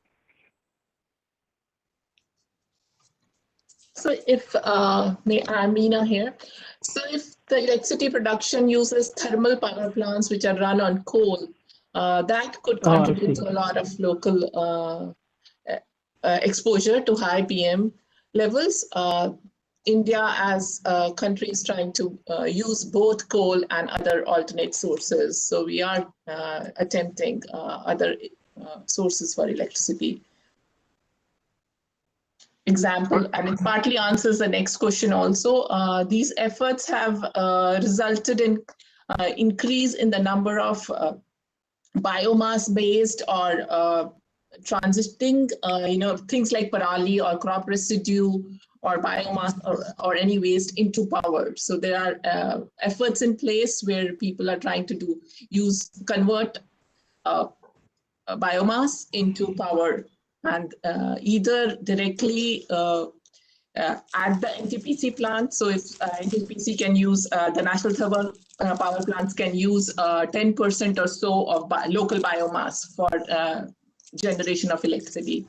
Similar efforts are afoot with other industries like sugar mill, paper mill, where they can use parali or crop residue and convert that into power. So those efforts are afoot, and similar are efforts for converting it into bio-CNG or green charcoal.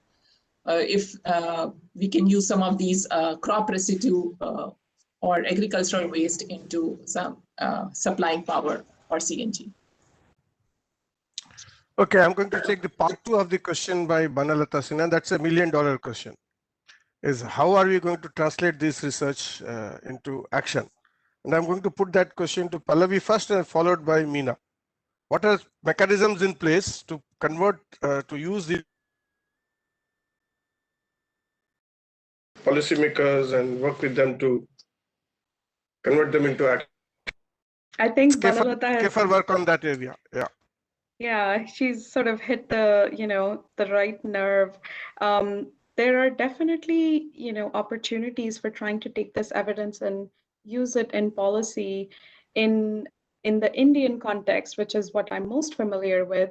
I think in designing the National Clean Air Program, in designing, programs like Ujjwala, evidence on what the impacts of air pollution on health are, we're already seeing that. And one area that I think over the next 1 year would be really pertinent where this type of evidence would be useful is that the Indian government has started the process of renewing or revising the national ambient air quality standards. And the last time we did this was in 2009. But since then, there's been a huge number of studies that have been done in India looking at links between air pollution and health. And in that guideline review process, I think this type of evidence will be very helpful and directly relevant. Taking cognizance of what kind impacts there might be with respect to air pollution. The government has also been funding research studies. I think MENA studies is one example of that type of work. And going forward, I think as cities and states start getting more engaged in action, action on air pollution, there will be opportunities to start thinking about what public health benefits we see as a result of specific activities. Karen gave us a little teaser on that.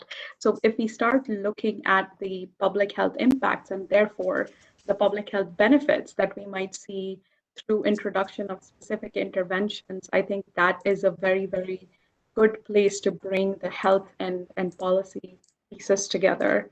So I'll stop there. Meena, you want to add, and then we are open for a further question? Sure, Bono, I understand where you're coming from, and I agree with you. But there has been a lot of action also, like Pallavi said, there's Ujjwala, there's increased promotion of public transport, use of e-vehicles in urban cities, traffic management, controlling local sources of pollution, especially at construction sites. And like I mentioned, for crop residue, lots of efforts are being placed now into action, and not just saying ban crop residue burning, but rather establish the mechanisms, the supply chain for converting parali or crop residue into some kind of a useful energy source of energy. So there are actions afoot. The health information system has also improved, and they are establishing surveillance system like Karen had mentioned, and there are messages and advisories being placed along besides telling people that the levels are high or hazardous. So I hope that answers some of your questions. Okay, any other questions? Yes, I'd like to ask a question to Pallavi, who mentioned about collaboration and sort of some of the academic work, for example, training, regional conferences, and my question to her is that how do you plan to do that? We're very interested to collaborate all the time. Collaboration takes effort, collaboration takes a lot of money, and collaboration takes time.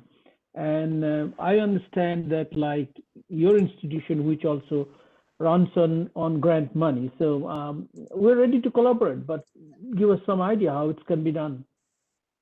Because we have a very large cohort in Bangladesh, and we have basically a network of 18 or 19 institutes that we work on air pollution, climate change, water pollution, and we have been working there for almost 20 plus years. I think, collaboration is definitely something that takes a lot of time and effort. Yeah. And in the current context, I think some of the ideas that I had on the slides were also for all of us to think about how to, take them forward. But speaking from the HGI perspective in particular, I think we would be very interested in trying to understand ways to integrate the existing network that you already have in Bangladesh and identifying opportunities to bring people together. In India, we've done this in limited ways already, and we're hoping that with AIMS and IIT, we will be able to continue that kind of network, which creates a platform to bring people together, allow them to have discussions, much like what we're doing today.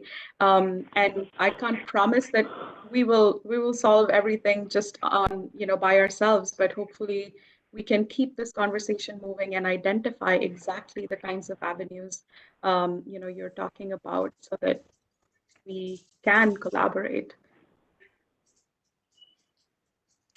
I think because of the interest of time, I'm going to ask the organizers whether are we going to take more questions or are we done with the questions? Because this can continue. We're already half an hour behind schedule. Dr. Daga, from any comments from your side, please?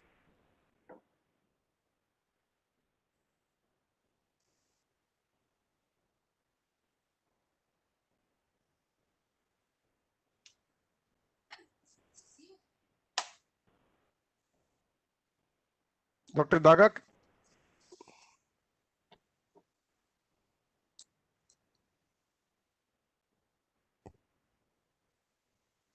Sir, I don't see him on the list right now, so maybe he's got this dropped again. So, like you're saying, we are running behind time, and Dr. Nisha's waiting to give some remarks from her side and this DST side. So, if you want, we can move to Dr. Nisha. Yeah, I think somehow my system is not working. So let me invite the Dr. Mishra to give his remarks. Unfortunately, I cannot see my screen properly. So somehow my mouse seems to have stopped working. No Thank issues, you, sir. Dr. So I think I'm audible. Yeah. So thank you, Dr. Krishna. And I apologize for not introducing it correctly, Dr. Nisha Mendirata. I apologize for that. Yeah, sorry. No issue. It happens in digital mode. No worries. Yeah, I'll introduce myself. I am Dr. Nisha Mendirata, working with Ministry of Science and Technology as advisor. And we have been working in the climate change era since 2010. And it's almost a decade since the Climate Change Action Plan initiated by Honorable Prime Minister Council, which is a part of UNFCCC. And there are 8 missions which are being coordinated by India. So I am fortunate to be part of coordination of 2 major missions. One is with regard to the generation of strategic knowledge on climate change, and another one is the National Mission on Sustaining Himalayan Ecosystem. So these are the 2 missions which are being coordinated by Department of Science and Technology, and I am like the associate head of that particular program. And here I'm happy to say that the issue which has been chosen for this webinar talks about air pollution, public health, vis-a-vis climate change. And since in the beginning, like I have been hearing all the deliberations from beginning till end. And the idea was just to see that what kind of thoughts like Indian groups are having, and at the same time our friends from across the countries. So I find more or less we are converging to the same point that air pollution and climate change, there is a close linkage. It is there. And I am a part of the deliberation of COP also. All of you might be knowing that every year COP is being organized by UNFCCC. Since 2015, our country is participating in conference of parties. It has been happening every year.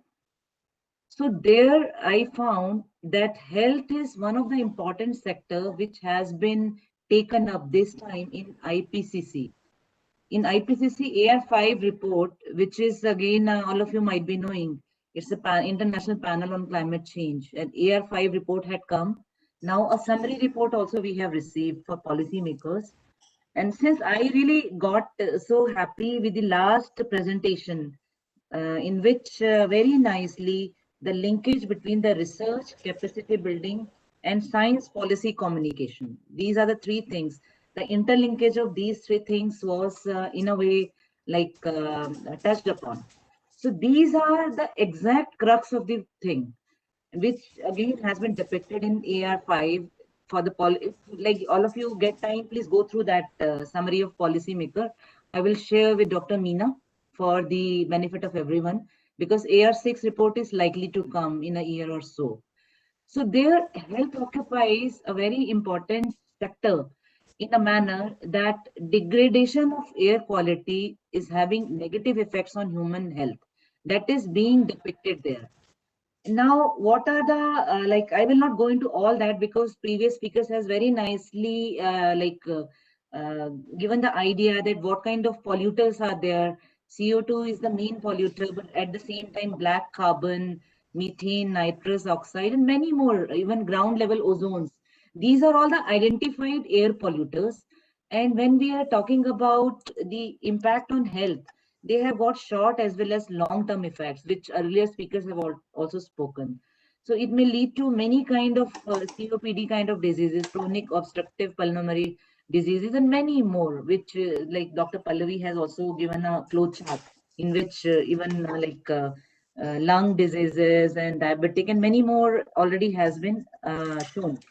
So it is very clear that climate change is perceived to be among the greatest health risks of this century, and it affects social and environmental determinants of health also, which are clean air, safe drinking water, sufficient food, shelter. Why I'm speaking all that, because in the INDC, which has been given from our country to UNFCCC against the Paris Agreement, which is our like nationally determined contribution. So sustainable lifestyle is also one of the component in which India is committed to reduce the emissions. So I find the air pollution and health again becomes a part of INDC approach, and in which now there is a great debate because some of the questions were asked about the policy intervention. So I kept quiet. I thought I will just give my views also, because being a ministry representative, I can add on to the information that at high level, committees are being constituted. Recently, one committee which is named as IPA. IPA is an apex level committee which is looking into the efforts being made by our country for Paris Agreement. All countries are supposed to look into that effort, and which is again culminated to the reduction of carbon dioxide emissions, how much CHD emission we have reduced, and what kind of efforts and solutions we are doing. So here I am very happy to see that in the health sector, not only in our country, across our country, our other friends from Bangladesh, Nepal, US, they very nicely depicted these strategies and solutions and models which they are using to, first of all, to understand the scenario, what are the causes, how much we have reached, and what kind of solutions we can provide, scientific solution through their intensive research. Now, there is a need to join the hands because all of us are working more or less with this common goal, but in our own mandate. Mandate is common for all the countries, but there is a need to join hand. There is a need to bring a networking among all the organizations. As rightly said by the previous speaker from Columbia University also, that how to share our experiences, how to learn from each other. We are learning from each other. This is a great platform which TERI has provided to us. But again, it is a very limited platform. There are many more players who are into this ball game. Now, how to share that experience? Here, I would like to just mention from our country's side that Department of Science and Technology is trying to look into the S&T collaboration. And for South Asian countries, there is one program which is India Science Research Fellowship, ISRF, which was launched in 2015, only with the idea that the young scientists or young researchers across these eight countries, they must get an opportunity to come to interact with the scientist or organization of their own choice, of their own field, be here. Support will be provided by DST, and they can go back and they can write a paper, and it can be now shared among all. So this is one small initiative which is towards that. And like you can even encourage your students from other countries to come to India, to visit India, and we will provide them all kind of a support. The advertisement is open, I mean, it is available. That is one small thing, but apart from that, when we talk about the institutional networking, So here I would like to say that the missions which I mentioned to you just now, I mean, under that mission, one of the main goal is the capacity building. And we are working towards adaptation. DST is working towards adaptation goal more. And capacity building, again, it is in terms of human capacity and institutional capacity. So we have developed several programs in which knowledge network program on human health that we started in the year 2012, and I'm happy to say that 10 groups worked together, in which air pollution was one of the most important area, along with vector-borne disease and heat stress. These two components also we have taken, and all the leading organizations, AIMS and PIHF, TERI, Dr. Meena herself in second phase, she is working towards air pollution. I think she shared some of the outcomes also. So there are around 20 projects with around 30 institutions are working in a networked mode.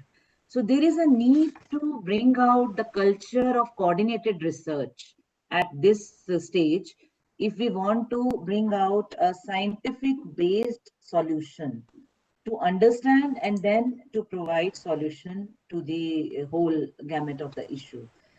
And we have also created a center of excellence. As Dr. Vibha was mentioning about center of excellence with regard to air pollution. So we have also created, I think right now for vector-borne diseases, NIHS is working for us. That is, this is a nodal institution for us. But similarly, we can thought of, I mean, creating many more center of excellence. And we are also working on the next 5 years vision. Government of India is looking into the next 5 years vision. And just yesterday only we had our Parliamentary Standing Committee meeting.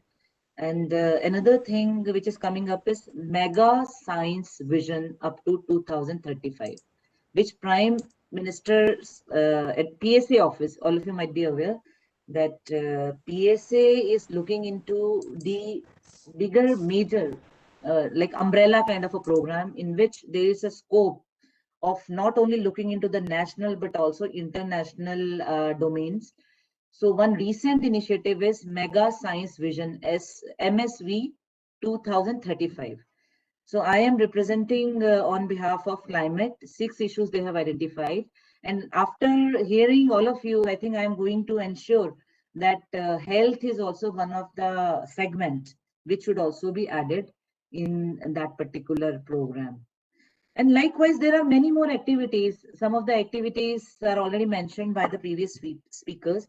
But I will say that there are many major programs which are being coordinated by ministries with regard to air pollution. One, I think, Black Carboneers program, some of you might be knowing, MOEF had initiated that program. And black carbon related, many research initiatives are on. And one more point which I found, which touched upon in today's webinar by many speakers, I would also like to just say a little bit, and then I will close my views. That COVID also got affected. The air pollution had impact even on COVID. So while looking into all these aspects, I had a chance to look into a study. I happened to come across a study, which I think Dr. Krishnan will be knowing better from AIMS, that the study is published in Cardiovascular Research recently, and they said that it is estimated that about 15% of deaths worldwide from COVID-19 could be attributed to long-term exposure to air pollution. This is a recent study. In Europe, the proportion was about 19%. In North America, it was about 17%, and in East Asia, about 27%. So this is again a thing which I just wanted to share, that air pollution is again a very, very horrifying parameter which need to be controlled by all possible ways. And scientifically, one more statistic which I got, again I would like to reveal here, that WHO, as per WHO's new estimate in 2018, it is mentioned that 9 out of 10 people globally breathe air which do not meet WHO air quality guidelines. Air pollution burden among the region is highest in the world. And in 2016, an estimated 2.4 million premature deaths were attributed to air pollution. So this was another study which I happened to come across. So these are the alarming statistics, and we need to, all of us are working in this area. So more burden is on our shoulder right now. So I will end only by saying that the solution also was asked by some of the participants. So what are the solutions, or what kind of scientific interface we can think of? So since belonging to Science and Technology Ministry, I feel to touch upon little bit about the technologies which are developed around the world to combat air pollution. So I would like to just mention, I would like to summarize with that. So the various technologies which we can say is regarding cloud seeding. And these again are very, very big techniques. So I will not go into details of all that. Geoengineering is playing a major role in understanding the air pollution globally. I will say globally. Because as I think it was told by Dr. Daga also, that air doesn't know the boundary. Same air we are breathing here, and it doesn't know that it has to remain within our country. It will go to other countries. So all across world, we are same, we are friends, and we are breathing the same air. So geoengineering plays an important role in that. Innovative filters are also being employed nowadays, so that the filtration process of the bad air can also be thought of. Biosolar leaf and crop residue burning is another issue which already it was spoken by previous speakers, that what kind of techniques for the crop residue management are being thought of in our country. So these are the few things which I wanted to share, and we look forward to have your views and the meaningful participation, which should not only be confined to this seminar, but it must go a long way. Thank you so much.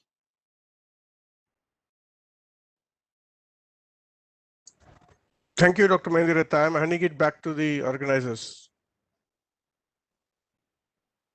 Thanks, Dr. Anand, for the comparing, and I think we've lost Dr. Daga. Really appreciate your effort and time.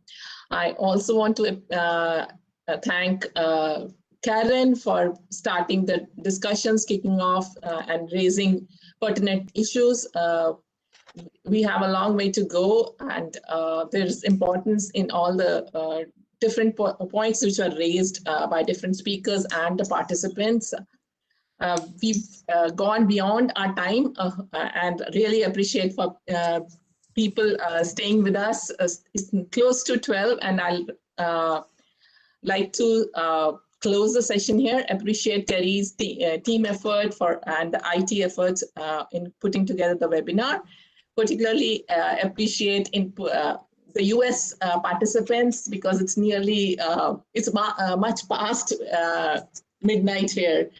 For most of them, it's 1:30 and in US, and I hope next time we'll have it at a better time and a longer duration, so we can entertain all questions and have a richer discussion at the end also. Thank you all. Thank you. Thank you very much. Everybody. Thank you. Good night. Good morning, actually.